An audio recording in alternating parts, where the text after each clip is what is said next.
sharing the Torah of the Zera Shimshon, he promises that our children and our families will see only great things. Bezrat Hashem, all those who are here learning and all those who are listening should see great things from all and have thought of everything that they do. So the Midrash starts. There's a Midrash in Misefer Pliyah, which is basically brought it's a Midrash. It's a book of I'll call it strange Midrashim, and you'll understand why in a second. It's actually brought down, in this case, it's brought down in what's called the Yalkut Ruveni in Bereshit. It says, Shala Moshe leMarom, and Moshe Rabbeinu ascended or went up to Har Sinai. Matzulo HaKadosh Baruch Mitzaolo LaKadosh Baruch Hu Shaya Omer Chava. He said, he sees that Moshe, he finds Hashem saying Chava, like Chava from the story of Bereshit. Amar lo, Moshe says to him, Ki hi hayta lo ein kol chai. Right? So Hashem answers him. Hashem answers him. Sorry, I skipped one. Amar lo, Ribone de'ami, my Chava. Why are we saying the word Chava? Right? Like, what are we saying? What's the word? Why are we saying Chava? Amar lo, Ki hi hayta im kol chai. Hashem responds, as the pasuk says, Ki hi hayta im kol chai. She is the mother of the entire, world. Amar lo riboni de'alme, he says, Hashem, if that's the case, you can tikrala em kol chai, chaya, em kol chai, right? Chai, which would be chaya, not chava, right? If we're saying it's em kol chai, she is the mother of all the women, right? Or all of creation, excuse me, not women. If so, it says we should say chaya, like chai, right? Em kol chai, not em kol chava, right? Amar lo chava b'mispar katan em kol chai. So he says, if we look at the word... It's 19, gematria. Right, em kol chai, and the chava is 19, and em kol chai, mispar, gematria katan. The gematria katan means if there's a number that's beyond 10, for example, the mem. Mem is 40 in the regular gematria, and if you take in the gematria katana, you just take the 4. Anything above the number 10, you just take off the second. Up to 10, the gematria katana. Right. So let's say there's Larry. Larry and Gematria Gdola would be 30 and 200 right. and 10. And Ketana, instead of 30, it's 3. Right. Instead of 200, 2. Right. And 10 would be 1. So, in this case, M Kol Chai, M is Aleph Mem, so that's 5. Kol is 5, that's 10. Chai is 8 plus 1 is 9, so you got 19. So Chava and M Kol Chai are 19. Okay, so that's what the Midrash says. So, the Zera Shimshon answers the first thing he says, V'hu Pela Kishmo, the Midrash Pliyah, which is Pliyah means wonder. He says the entire Midrash is a wonder. I don't get it. He says, what are we talking about here? Right? What's going on? He's going to get the Torah. What are you telling me? Right, exactly. We're going to get the Torah. Here Hashem sees, Moshe says, he sees Hashem saying Chava, Chaya. And to be honest, with respect to the Midrash, who cares whether it's Chava or Chaya? What's the difference? Right? At the end of the day, what are we talking about here? As he says, right? Moshe is about to receive the Torah, and he sees Hashem saying, Chava, Chaya. Okay. And what is the whole point of why is Moshe asking Hashem, why are you saying Chava?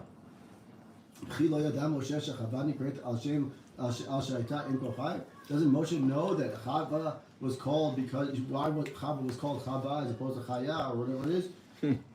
These questions are obvious, and the Zera Shimshon generally asks very obvious questions, either on the pasuk or on the midrash. ואין לומר שזה ששאלו משה היה בעת כתיבת ספר התורה, בעת כתיבת ספר התורה וספר בראשית כשהגיע לכתוב חווה. We can't say that this is the time, like in other words, Moshe was asking the question when he wrote down when he was actually writing the whole story. Hashem. No, he can't say that when Moshe was writing down the Torah, right? The Zera Shimshon is we can't say that this is when Moshe was asking the question, Chava, should I write Chava, should I write Chaya? You can't say that.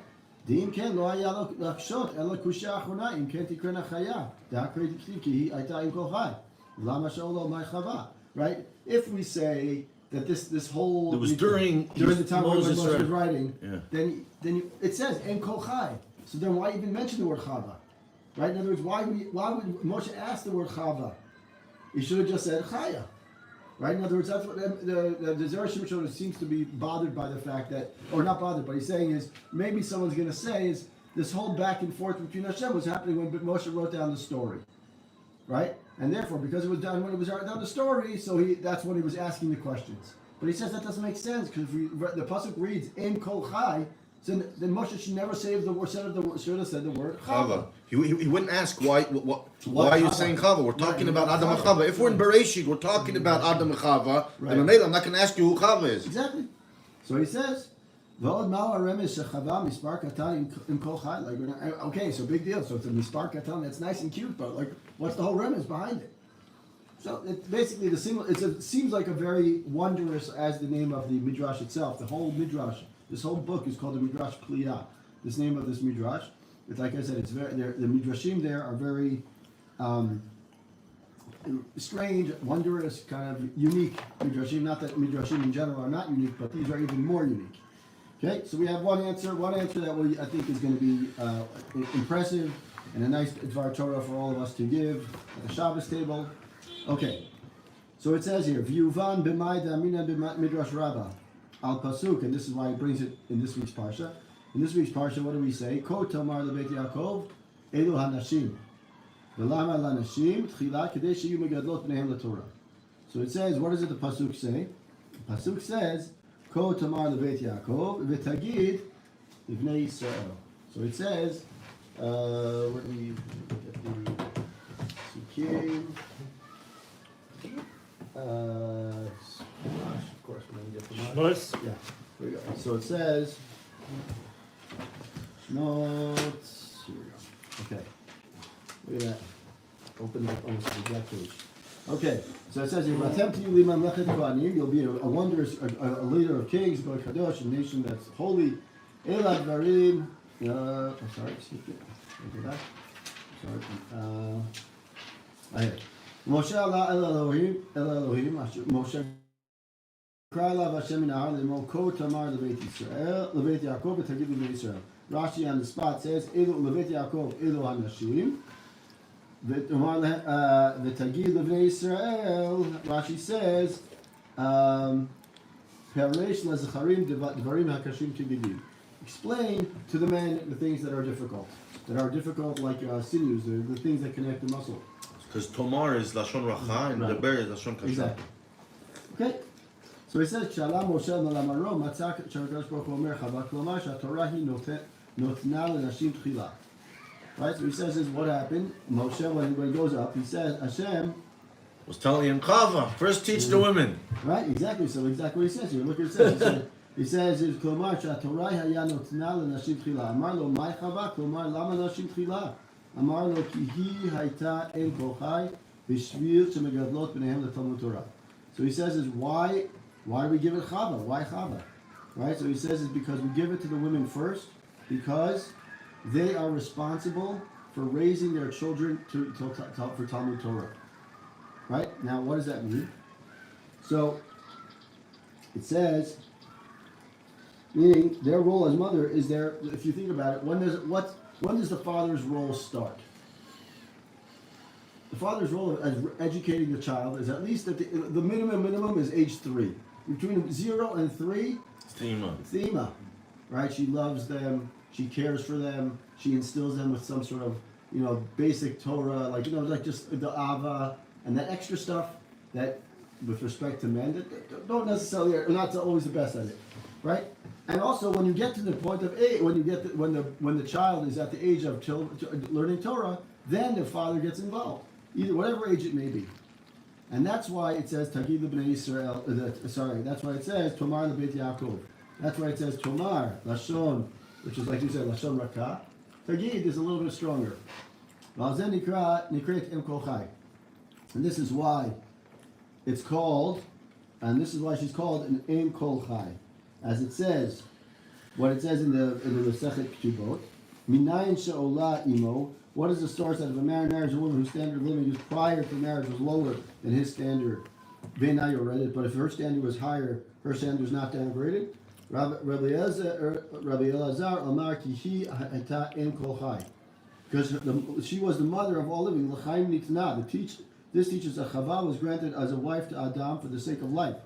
That she should live a good standard of living. What's Ola lo yored? What does that mean? That when you get a shidduch, you should be. In other words, take her up. You don't. In other words, don't take a woman that's a certain value and bring her down to lower value. In other words, let's say the woman comes from a very strong background, right? In other words, strong background meaning she comes from a wealthy background, and you don't come from as a wealthy background. So then you can't marry her. No, she said you shouldn't reduce her standards. So what do you do? That I don't know. I'm not answering you that. I'm just saying she should always stay with the standard of living that she's accustomed to. What do you do?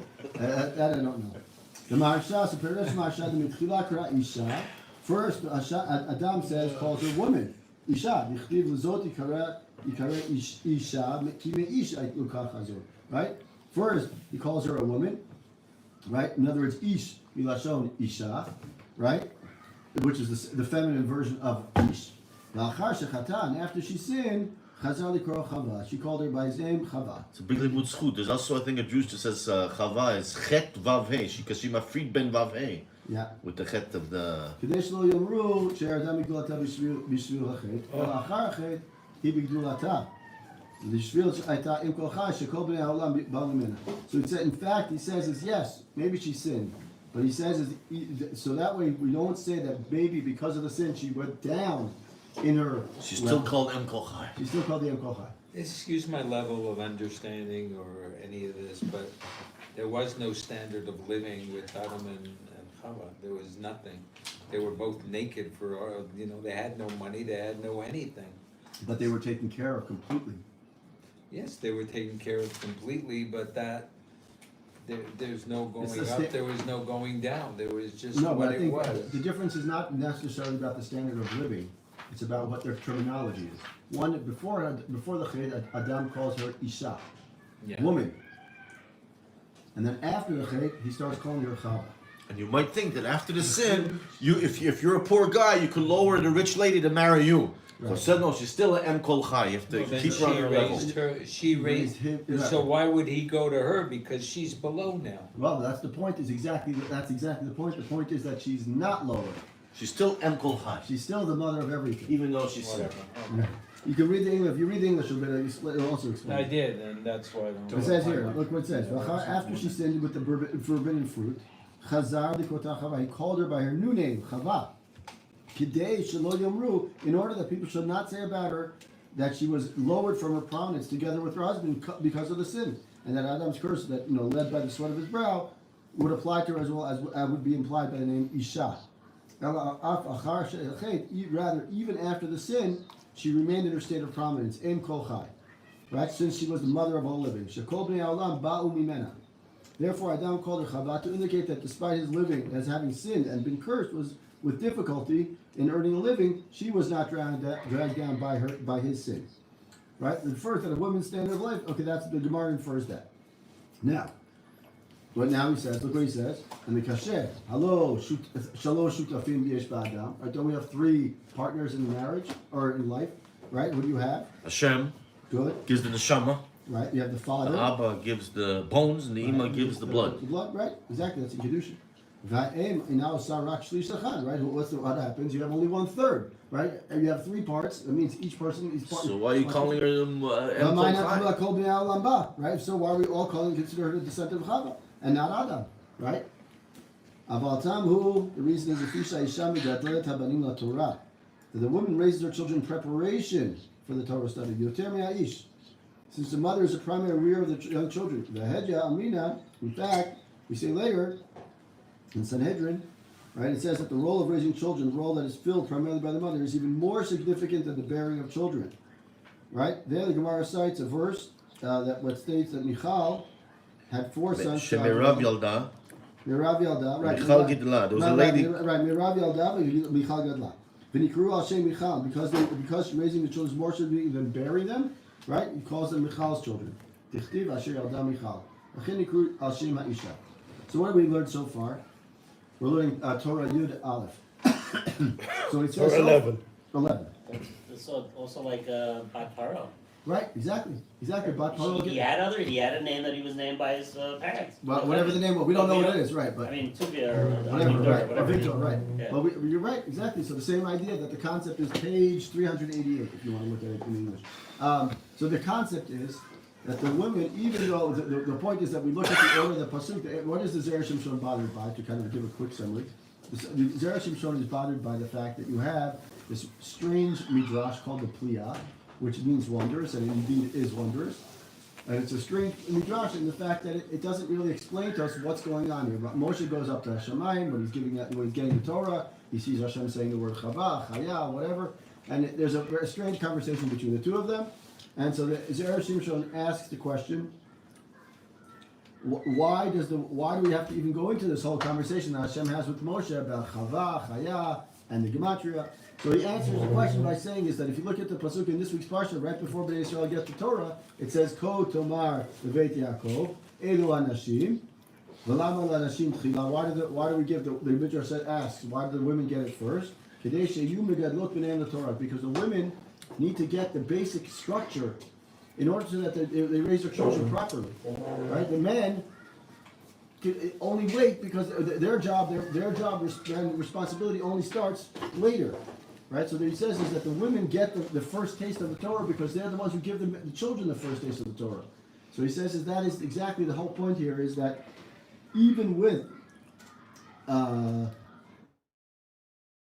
right, so he says, and more so, as we go through this whole thing, he says, why is it that Hashem? Why is it called Chava and not? Why we start calling her Chava, as we mentioned later, that Chava, Adam starts calling her, referring to her as Isha first because Ish and Isha, right? And then he realizes that after the sin, you might think that maybe after the sin, she should no longer be, get that credit, get that title.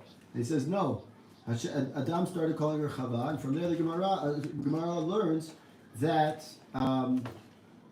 that even after the sin, she still doesn't. She is not liable to the punishment that Adam got, which was that he has to sweat and work hard. He's not liable. She's not the same. No, she got a punishment. Except the banim. Right, but it's not the same. But she doesn't because Be'etzev Tolid Banim is not the same punishment as what Adam got. Adam got is that you're gonna have to work hard for your money. Right. That's what Hashem basically said is you're gonna right. He says B'ze'at Pechato Chalechem. That's for the man, not for the woman. And then from there, the Gemara learns. What does the Gemara learn? That the woman, she comes to a certain standard into the marriage. She stays at that standard no matter what. That's the role of the husband is to make sure that she stays at that standard. It's not that she lowers her standard for the husband. Phew. From the But word. didn't the wife? Yeah. No. That's her. Yeah. That's her Mine's a option. bit Cinderella style, Baruch Hashem. What's that? He was gonna say about Rabbi Akiva. Yeah. That's her option. There's her option. She right. doesn't. She doesn't can have say you to. can go there. Right. You But can, that's I Right. can say, or I need to be. Or, right, so she can- you she have can to make be me happy victorious. and get. Yeah, the she work. was Michael. No, Yeah. she can say I'm willing to go down because I want my husband to learn or whatever the case. Yeah, may she be. slept in the straw. Right, but that doesn't mean that the halacha says is that by halacha, by Almost as straight bad as halacha, Gaza. right? By straight halacha, her job is the husband is responsible to say this is the standard, and therefore I have to keep to it. But if she decides to say I'm willing to forgive that, that's something else. Okay, so now we have, and then what do we say? Why do we have a third? So we have this question, the famous question really. The Gemara says you have three partners in the three partners in a person. What are the three people? Hashem, or three partners? Hashem, man and woman. So why do we call it Im Kol Chai? We should be calling it also Adam because he gets a part of it too, right? There's each one. Why do we only mention after a third? All he does Because is give a putrid drop. That's what's that? all he does contributes is a putrid right. drop. Exactly. Well, that's part of it. And the other part of it is that Hashem says because she is the woman is responsible for those first 3 years. Those first years are so impactful on what the child's future looks like. That's why we Then you go back Also the child, he learns the Torah in the mother's stomach. right. But he Right. forgets it all. So then I'm going to go into. Hold on a second here. So what do we learn from this? I'm going to. Here, if you go to the last paragraph, just because I think the last paragraph is nice. Oh, yeah, we'll go to the last, Amarlo, sorry, let's go to the second to last paragraph. Zeu kshalam lo shalom aro. We're gonna skip to Inamis. Inamis, he gives two other options, but he's gonna go to at the end, he kind of goes back to like the beginning part of it again. So we're gonna go to that. It says, and this is why, Zeu kshalam lo shalom aro, and this is why, that Hashem, the Chavah symbolizes the speech of life-giving Torah, right? And this is why when Hashem went up to Shemaim, when he goes up to receive the Torah, it says Hashem, he sees Hashem saying Chava. Sheliknot haTorah v'achayim shenimshala l'isha b'vaday nimshalu l'isha rishona. Shenotzra miyad HaKadosh Baruch Hu. Tzarich davka dibur k'mo Chava. Right. So he says this is why, because in order for Hashem, that Hashem wanted that in order for us to acquire the life-giving Torah, which is the responsibility of the woman. Right? In other words, he explains it earlier, which I skipped intentionally. He says, is he symbolized by a woman? He basically saying is that the responsibility and to acquire Torah properly, the woman has to give that extra push, that extra love, that extra care that a man doesn't always necessarily give. I'm not saying that the man can't do it, but generally speaking, the woman's love and support is necessary for someone to feel the mother. I'm not saying the woman. The mother's responsibility towards a child is to give that care, that extra hand, that extra support, that things that sometimes the father doesn't always give. That's what happened with Moshe, with Yocheved. Right, exactly. Yocheved is there, exactly right. Still the mother. Right, and Yocheved said, I give the mother, let the mother take care of the baby, and therefore what happens? The mother, and then raised, right, exactly. And this is why he says here, once specifically the faculty of speech, in other words, Kmo Chava, right? That Torah study, he says, this is the Zera Shimshon saying, Davka Dibor K'mo Chava. Torah study needs specifically the ability to speak like the name Chava. Shafa Pishayaita Im Kol Chai, even though Chava was indeed the mother of all living, and therefore she should have been more appropriately called Chaya. In Kol Zeh, right? This goes back to the question. Now we can start. All right, we're going to go back. We'll start again. I was on live. That's okay. You were on live, but I don't know if you were. That was Chava. For some reason, The word here Dibur. better than by you. Oh, yeah? Yeah. What did you say? Why is Chava connected to Dibur? We're going to get to that in a second. The word Chava means Dibur? No, we're going to get to it in a second. What he says is why, but if that, we're still have the question. If the question remains to the Midrash Kliyah, why is she called Chava and not Chaya, like you said? If she's Ein Kol Chai, then she should be called Chaya. We still have this question. So the part that, so he says here, V'hachanami, the same is true about the Torah. Alpha Pisha Torah Ikarahi Amoach V'machshava V'asrara Mikol Makom HaDibur Hu Yoter Chashuv. Right? So he says here. So he says it's same thing. In Kol Zeh, she's called Chava is called Chava, even though she would think that she should be called Chaya, like Moshe says in the Midrash, and that our whole logic is based on the fact that Chaya, right? Makes sense. So he says is that the Torah, the power and the ability of speech is similar to Chava, and we'll get to why in a second. And he says the Torah, similarly to the Torah, we can all use our brains and think about things internally. But the only thing that really helps and really enables us to really acquire the Torah is that ability to speak it out, and to talk it out, and to really converse. So he says here, what is the purpose? Why is she called Chava? Why Moshe is saying to Hashem, why is the speech so important? Why is the speech so important in terms of learning Torah? Amar lo ki hi hayta em kol chai, because she was the mother of all living. What does that mean? Shadibur kulam shavim bo. That is to say, speech. In other words, you and any biggest tzaddik in the world, you could read the same text. Exactly. But what's in your head is different. Exactly. So Em Kol Chai is the reading. Right. It says here ben ha'aratzot uveda chachamim. Right. All like you said. Any person can read the same Torah, can read the same Gemara, can read the same anything. Right? What's the difference? Upatatia deoraita tavin. The sages say, the Chachamim say that in Yerushalmi, he says that even the chatter, right, just talking about Torah is valued. And one is rewarded for it, yes. He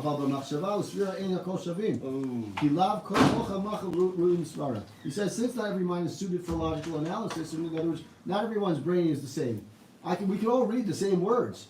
Right? We all can read, thank God. Right? We can all read, and we all read the words the same way. Right? We'll all say, Vayomer Hashem Moshe Lemor. We'll all say it. But one person will say as well, Vayomer here, Vayomer there.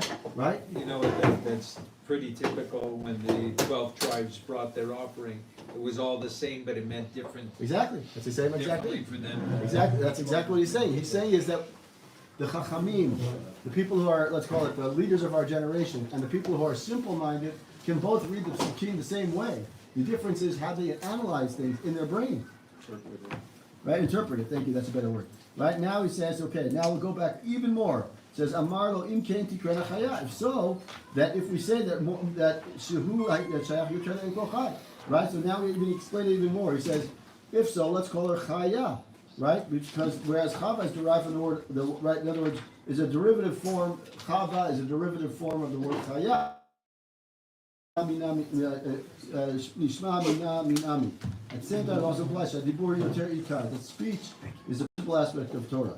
What's the difference between someone who's alive and someone who's not alive? The difference ability is what? To speak. Right? One of the main things is obviously they can't breathe anymore, but one of the main things is that they can't speak. Right? I love this because this is truth is this is one of the best uncluses in the world. And unclus says, It's quite a statement. what? It's quite a statement. It is. Look at it. Vahi adam lenefesh chaya. And what does unclus say? Ruach memamala. Ruach memalala. Right? The ability for us to speak. It's world What? famous. Right? What? Like my Church, it's a world famous Rashi. Right, well famous, right, right, exactly. Rashi quotes, right, he's quoting the Unclus. Right, he says, Chava b'misvar kata im kol chai. The gematria of Chava is the same as the small gematria of im kol chai. Im hayiti koreh la Chava, mashma dibur shalem, dahainu k'shadam yeh gadol, v'yisa v'yiten b'torah, karoi hadibur mevi chai. Why is Chaya dibur shalem? Okay, וזהו הדיבור החשוב. הקדוש ברוך הוא, אבל בעיני הקדוש ברוך הוא. אבל כשהתינוק קטן, הוא מדבר ואינו יודע מה לדבר, ואמו מחנכתו, הייתי אומר שאין הדיבור חינוך זה חשוב לפני המקום. לכך כבר בהרחבה. כלומר, כל זמן שידבר בתורה, יהיה מי שיהיה קטן או גדול, הוא חשוב בעיני המקום, לכן נקט מספר קטן. שאדרבה, העולם עומד על הבל תינוקות שהוא בהבל שאין בו חן. So he's saying is that Chava represents, and I skipped it because it's a little bit complicated in there in the Zera But Shimshon. does the word Chava mean speech anywhere? Because it says Yechaveh da'at somewhere. Right. Does it say that? I don't remember. Let me just see here.